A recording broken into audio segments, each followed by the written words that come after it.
The ultimate study guide for Christ's letters includes his articles and messages, plus original transcripts for the letters. Author, Christ. From the original letters, it is my, Christ's, dearest longing these letters should be swiftly publicized and distributed to people seeking truth. If quoting from my letters, please state the source very clearly. Christ's letters from Christ's way. http://www.christsway.co.za.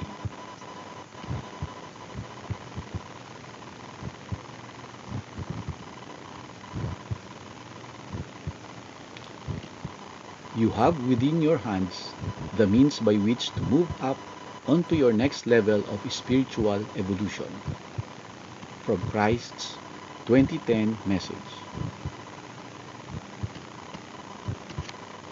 These are Christ's letters. To those who may wonder if these are truly Christ's letters, the recorder made this very clear within the foreword to the letters and also in the following excerpts from the August 17, 2009 interview with Carmelo Urso. The full August 17, 2009 interview can be found here. Carmelo Urso, en tiempo presente 4@gmail.com. Carmelo Urso. Firstly, I'd like you to explain to us, what are Christ's letters? The recorder. They are letters dictated by Christ through the mind of his anonymous channeler who was told by Christ to be known only as the recorder. The purpose was to focus on Christ only as being the true author and inspirer. Carmelo Urso. Why does the person who channeled them remain anonymous? The recorder. Many people have written spiritual literature which, they have said, has been given them by Christ or Jesus. In most instances, the author has become famous and his name is probably remembered more easily than the works he has written. The letters are, according to Christ, the seeds of our future spiritual evolution and are therefore of the utmost importance to people on earth. It must never be forgotten that Christ is both the author and the main spokesman in the text. Nothing whatever has been drawn from other people's writings. It has all come straight from Christ's own consciousness.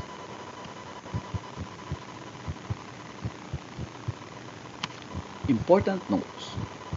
In compiling Christ's letters, articles, and messages into this book for personal study, the same format as the original transcripts has been followed, bolded text, italics, etc. And the same layout has also been followed in keeping with the recorder's original intent to bring across Christ's message in the most meaningful way possible. Enclosed in parentheses, explained in the foreword.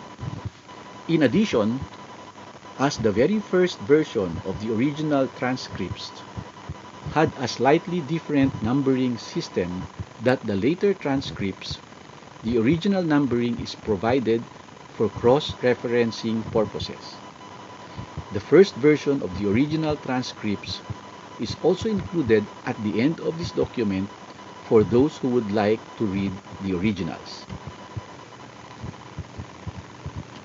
It is important to note that the first original version of the transcripts for the letters contained the following statement. So please, if quoting from the letters, state the source as requested. It is my, Christ's, dearest longing These letters should be swiftly publicized and distributed to people seeking truth. If quoting from my letters, please state the source very clearly. Christ's letters from Christ's way.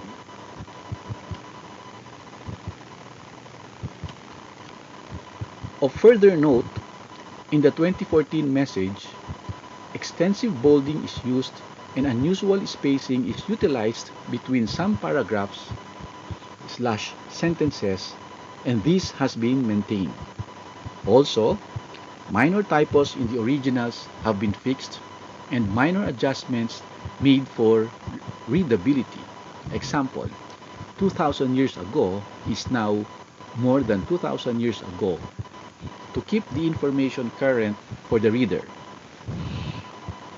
enclosed in parentheses, regardless of when they are reading it in the future. Topic headings have also been added in each letter, as well as line numbering for easier reference and study.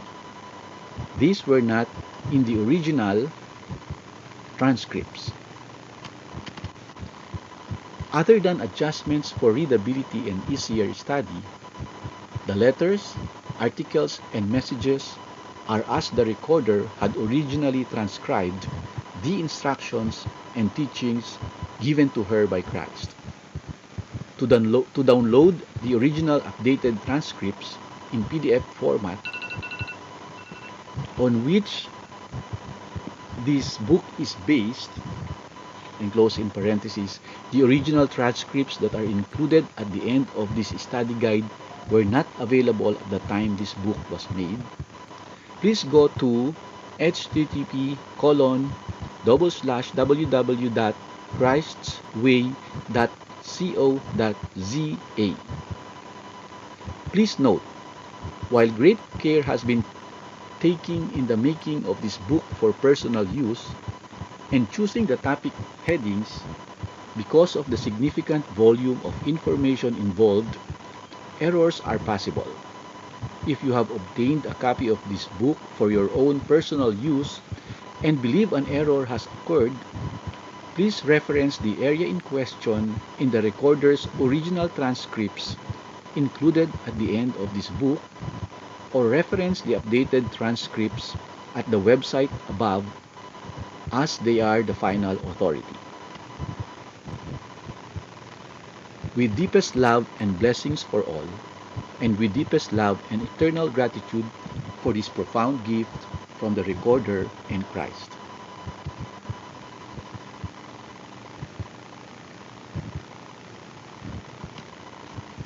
Christ says, "My boundless love, celestial love, impels me to return again and again to write to mankind, with the intention that finally, as many of you who are ready to receive it, will possess the knowledge which will enable you to transcend your humanhood and merge into Father consciousness, the true love consciousness in which you are realized all things bountiful and beautiful."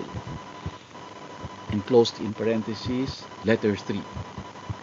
Because of the wrong interpretation placed on my mission by Jewish teachers, my true message has been distorted out of recognition, and the purpose of these letters is to bring to the people of this new age the truth of what I really spoke to the crowds in Palestine.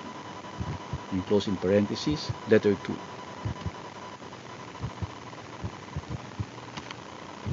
Moving between different levels of consciousness is no easy or pleasant assignment.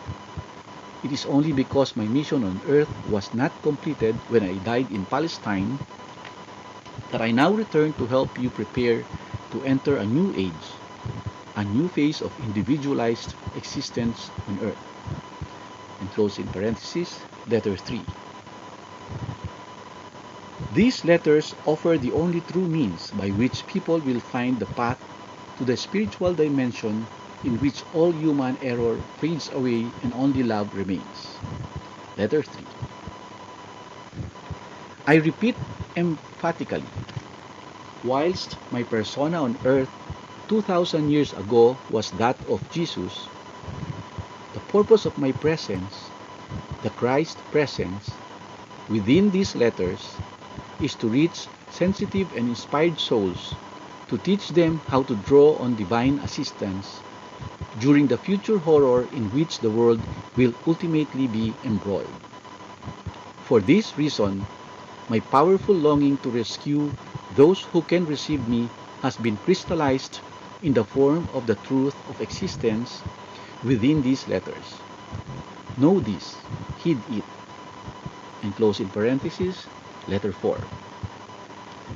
It is only those who will follow me in acceptance and faith into daily meditation, the cleansing of consciousness, and impassioned prayer for enlightenment who will eventually gain ever-deepening glimpses, then experiences, of what creation itself may access, divine consciousness. And close in parentheses, letter 6.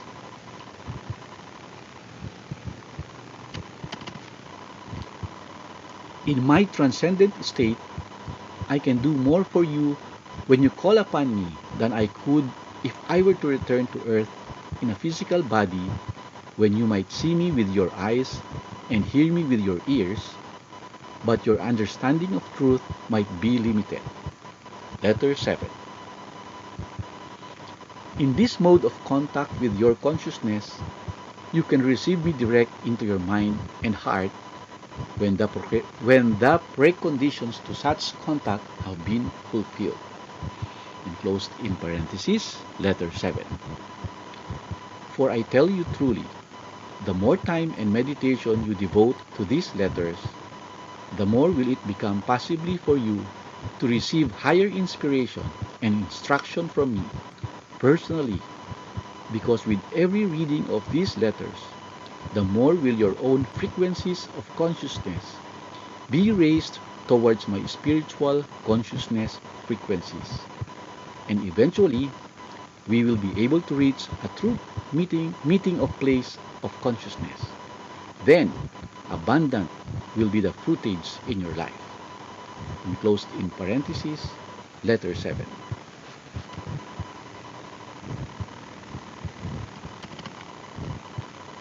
Daily, sincere meditation and prayer will enable a mental cleansing to take place, and gradually, truth and understanding will replace the old myths which once were so dear to you.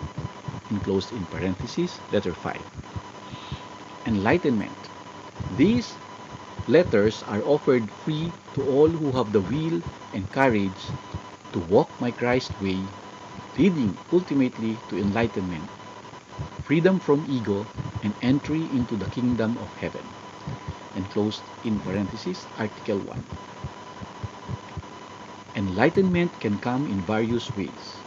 It can come as a mind-blowing experience which immediately transforms your perception of your source of being and your previous intellectual understanding of your world.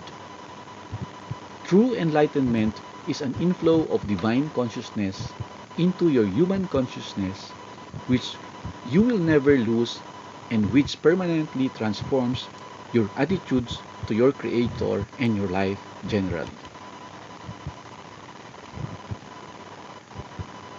Or through persistent study of my letters, little moments of extraordinary insight, little times of illumining shafts of light will enter your mind, which will shift the focus of your inner sight or clear the lens through which you see the world and judge the validity of all its opinions and beliefs. And close in parentheses, article 1. Gradually, you shed the illusions which previously blinded you, and you find yourself gaining mastery of your mind and actions, leading to wholeness in every aspect of your individual being. And close in parentheses, article 1. Walking the Christ way, as set out in my letters, is a lifetime work leading directly to freedom from anxiety and want. Enclosed in parentheses, article 1. Meeting a master. When a person's soul begins to free itself of the ego, it begins to impress within the person's consciousness an urgent need to get rid